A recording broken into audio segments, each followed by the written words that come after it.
Hello అందరికీ. ఏదైనా వస్తువు మన దగ్గర ఉంది అంటే దాని విలువ అయితే అస్సలు తెలియదు. అదే మన దగ్గర లేకుండా ఇంకొకరి దగ్గర చూస్తే మాత్రం ఇది ఎలా ఉంటుంది, ఏంటి, చూసేయాలి, తీసుకోవాలి అన్నట్టుగా అనిపిస్తుంది.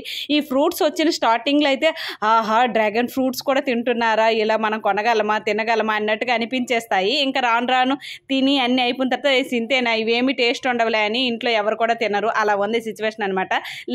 ఈ ఫ్రూట్స్ స్టార్టింగ్లో మార్కెట్కి వచ్చినప్పుడు అయితే ఇంకా మా బాబు ఎప్పుడు కూడా అవే కావాలి అన్నట్టుగా అనేవాడు. ఒక్క ఫ్రూట్స్ అడిగితే 200 ఇలా చెప్పేవాళ్ళు అనమాట. ఇంకెందుకులే మామూలు ఫ్రూట్స్ ఏవైతే సీజన్లో ఉన్నాయో అవి తింటే మంచిదే కదా అన్నట్టుగా ఉండేది. ఇంకా నార్మల్ సీజన్ వచ్చింది, సర్లే మనము కూడా కొనగలము అన్నట్టుగా కొనేసిస్తే ఇప్పుడు తీరమాసి ఇవేం టేస్ట్ లేవు, నాకేం నచ్చవు అన్నట్టుగా అంటున్నారనమాట.